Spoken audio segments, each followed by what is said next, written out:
여러분의 퇴직연금은 안녕하십니까? 어떻게 수익이 잘 나고 있던가요? 다른 나라 퇴직연금 수익률이 평균 한 7%대 정도 된다고 하네요. 그런데 우리나라는 5년, 10년 들어도 수익률이 고작 2% 정도, 연 2%. 그러니까 물가 상승률만큼도 안 나오는 퇴직연금의 투자 수익률을 보고 있다는 건데요. 잘 관리해야죠. 물론 잃지 않는 것도 중요합니다만 물가 상승률도 못 따라가는 이 투자 수익률은 좀 문제가 있겠죠. 돈워리 투자백서 시간에 한번 같이 들어보시죠. 연금박사 상담센터 이영주 대표와 함께합니다. 대표님 안녕하세요. 안녕하십니까, 이영주입니다. 반갑습니다. 우선 이거부터 좀 짚어봐야죠. 연금이라는 게 당연히 이제 노후를 위한 건데 오히려 이 퇴직연금을 일시금으로 받아가는 분들이 많다면서요. 그렇죠. 네.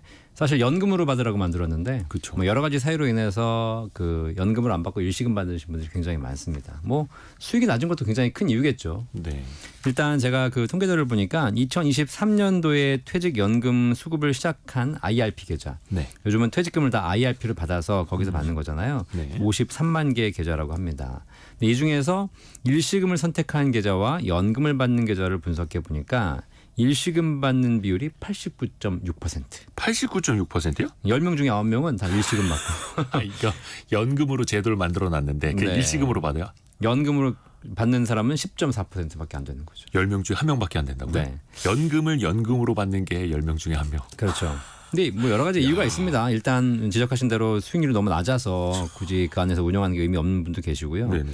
일단 제가 통계를 좀 봤더니 퇴직금 적립액이 낮은 사람일수록 일시금 받는 비율이 높아집니다. 아, 그러네. 그거 나눠서 받아봐야 얼마나 돼 이런 그렇죠. 거네요. 네. 이게 이제 잦은 이직이잖아요. 그러니까 뭐 한 3년 만에 이직하게 되면 퇴직금 쌓이는 금액이 뭐 한 1,000만 원도 안 되잖아요. 네.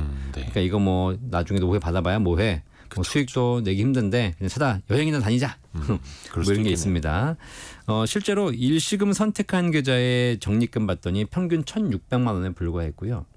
반면에 연금을 선택한 계좌가 10명 중에 1명밖에 안 되지만 연금을 선택한 계좌의 평균 적립액이 1억 4천만 원이었습니다. 그러니까 많이 오래 근속을 해서 퇴직금을 많이 쌓으신 분들은 거의 대부분 연금으로 받으려고 했고 그렇지 않고 좀 급여가 낮거나 비정규직이거나 그다음에 뭐 이직이 잦거나 그다음에 수익률이 낮거나 이런 여러 가지 이유로 인해서 퇴직금이 적으신 분들은 대부분 다 일시금 받는 거죠. 이러다 보니까 어떤 상황이 벌어지냐면 안정적인 직장에서 안정적인 월급을 받았던 사람들은 연금으로 받아서 더 안정적인 노후를 보내게 되는 것이고 불안정한 직장에서 불안정한 월급 받아서 불안정하게 사셨던 분들은 일시금 받아서 노후에 더 불안한 상황이 발생한 거죠. 완전 선순환과 악순환이 확 나눠져 있는 그렇죠. 거죠. 네. 근데 정부에서도 이 퇴직연금은 노후를 위해서 연금으로 받으십시오. 이렇게 약간 세제 혜택을 주면서 유도를 하고 있잖아요. 그렇죠. 기본적으로 퇴직금은 IRP를 받게 돼 있고 이제 네. 의무적으로 그 IRP를 받아서 10년 이상 연금으로 수령하게 되면 퇴직 소득세의 30%에서 40%까지 할인해 줍니다. 네. 자, 그런데 이렇게 할인받는 건 되게 좋은데 퇴직 소득세를 할인해 주는 것인데 네. 퇴직 소득세 자체가 굉장히 낮습니다. 이게 왜냐하면 이제 장기 근속하신 분들이라든가 또 퇴직금이 이렇게 높지 않으신 분들은 실제 퇴직 소득세 자체가 낮기 때문에 그 낮은 세금을 할인해봐야 큰 의미가 없는 거거든요. 예를 들면 20년 근속하고 1억 원의 퇴직금 받아 나오시는 분들이 실제로 퇴직 소득세율은 1.1%에 불과합니다. 아하. 그러니까 내가 1억 받아 나오지만 실제로는 세금은 110만 원 내시는 거죠. 네. 그럼 일시불 수령하면 110만 원만 내시면 돼요. 그리고 9,890만 원 일시불로 찾아 나올 수 있습니다. 그런데 10년간 나눠서 연금으로 수령할 경우에 여기에 30%를 할인해 주기 때문에 33만 원 할인 받으시는 거예요. 10년 동안. 그러니까 실제로는 77만 원 세금은 내셔야 되는 거죠. 네. 그러다 보니까 실제로 이제 연금으로 유인할 만한 그런 부분이 좀 부족하다. 세제상으로도. 20년 근속해서 1억 원의 퇴직금을 모아놨을 때 이걸 일시금으로 받느냐 연금으로 받느냐 세금이 차이가 33만 원 차이니까 네. 그냥 땡겨서 갖자 또 그렇죠. 모이겠다 이제 네네. 창업을 생각하실 수도 있는 거고. 네.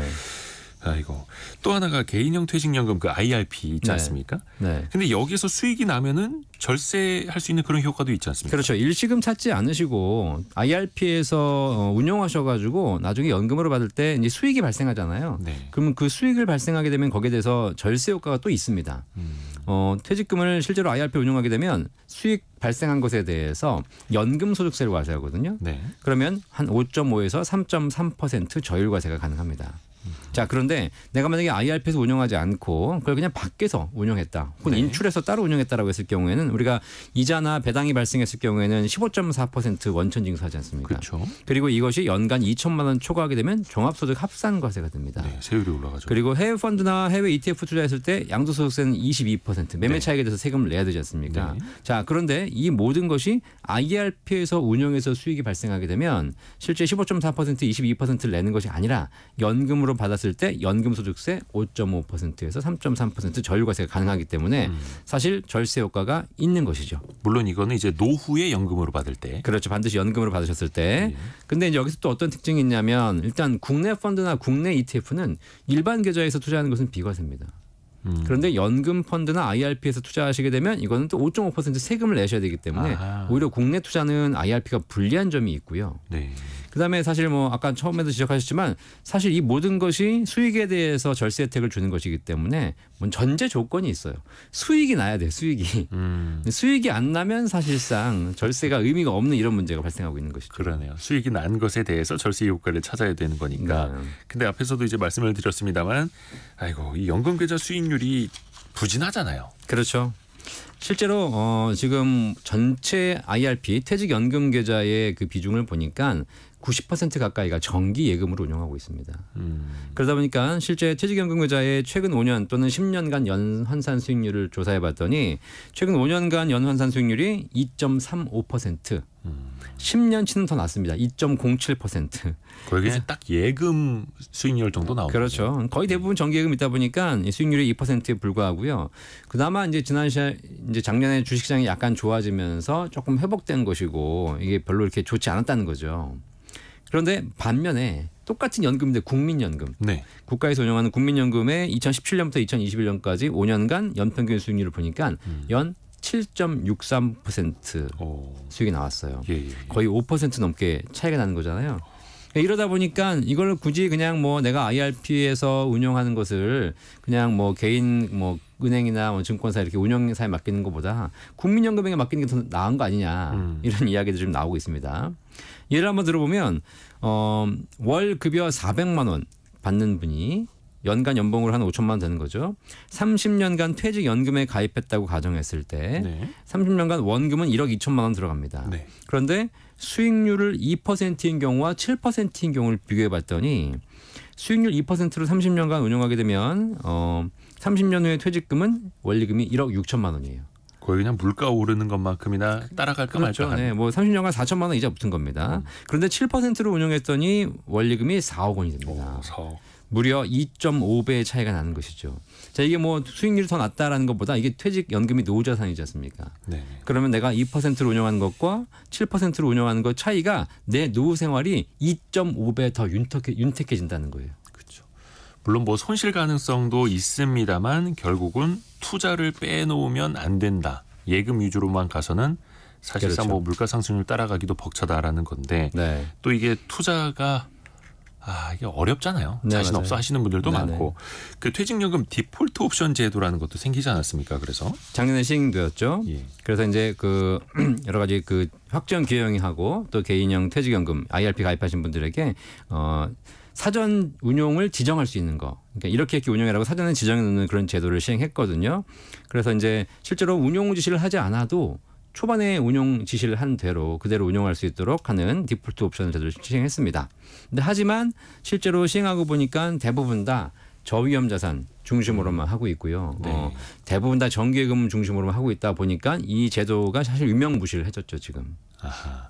이 디폴트 옵션 제도도 뭐 라디오 광고나 뭐 캠페인이나 뭐 저희 같은 데서 여러 번 소개를 해드립니다만 네. 또 많은 분들이 이거를 잘 또 모르고 계시고 개인적으로 제가 봐도 그 선택한 데 보니까요. 초저위험, 저위험, 중위험, 고위험 이렇게 선택하게 해놨더라고요. 다 위험자를 다 붙여서 위험자 붙인 거예요. 반대로 이렇게 하면 어떨까?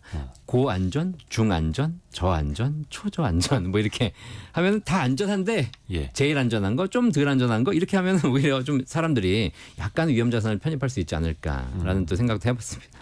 그렇죠. 근데 어찌 됐든 간에 돈을 불리려면 노후를 준비하려면 말씀드린 것처럼 투자가 빠져서는 안 되고 네. 그런데 항상 이게 또 위험성은 제대로 알려야 하니 그렇죠. 그 이름을 고위험, 중위험 이렇게 또 나뉘게 되고 그러니까요. 네. 그러니까 사람들은 또 그걸 기피하게 되고 또 그래서 대부분 낮은 수익률로 가게 그렇죠. 되고 네. 이 고리를 좀 끊어야 될 텐데요. 대표님이 보시기에 네. 현실적으로 수익률을 좀 높일 수 있는 방법은 뭐라고 생각하세요? 뭐 제가 드리는 안보다 이미 국가에서 좀 검토하고 있는 모양이더라고요. 네. 그래서 지금 최근 뉴스에 보니까 국민연금을 퇴직연금 사업자로 참여시키겠다라는 어허. 방안을 검토 중에 있습니다. 어. 물론 이제 운용사들은 안 좋아하겠죠. 국민연금 들어오면 훨씬 더 이제. 그렇죠. 그런데 국민연금이 퇴직연금 사업자로 들어오게 되면 어떤 장점이 있냐면 일단 국민연금은 거대한 기금 형태로 운영하지 않습니까? 네. 그러니까 규모의 경제 효과 있으시죠. 그러니까 내가 그냥 뭐 개인적으로 알아서 하는 것보다 일부 운용사에서 하는 것보다 큰 규모로 기금, 지금 국민연금 기금이 1,000조에 육박하기 때문에 규모의 경제를 통해서 훨씬 더 높은 수익을 제공할 수 있는 방법이 있고요. 그다음에 지금 퇴직연금을 연금으로 받는 사람보다 일시금 받는 사람이 많기 때문에 옵트아웃 방식을 검토하겠다는 얘기가 있습니다. 옵트아웃이요? 이게 뭐냐면 자동으로 연금을 주는 거고, 그러니까 연금이 자동으로 세팅이 되는 것이고 일시금을 신청한 사람들, 연금을 거부한 사람들에게만 일시금으로 주겠다. 그래서 되도록이면 일시금 많이 받지 않고 연금으로 많이 받아가고 그다음에 국민연금을 통해서 수익률을 높여서 궁극적으로 노후 자산을 좀 확보하는 이런 부분의 안을 지금 국가에서 검토 중인 것으로 알고 있습니다. 기본값을 연금 지급 방식으로. 네, 연금박사 상담센터 이영주 대표 통해서 들어봤습니다. 고맙습니다. 감사합니다.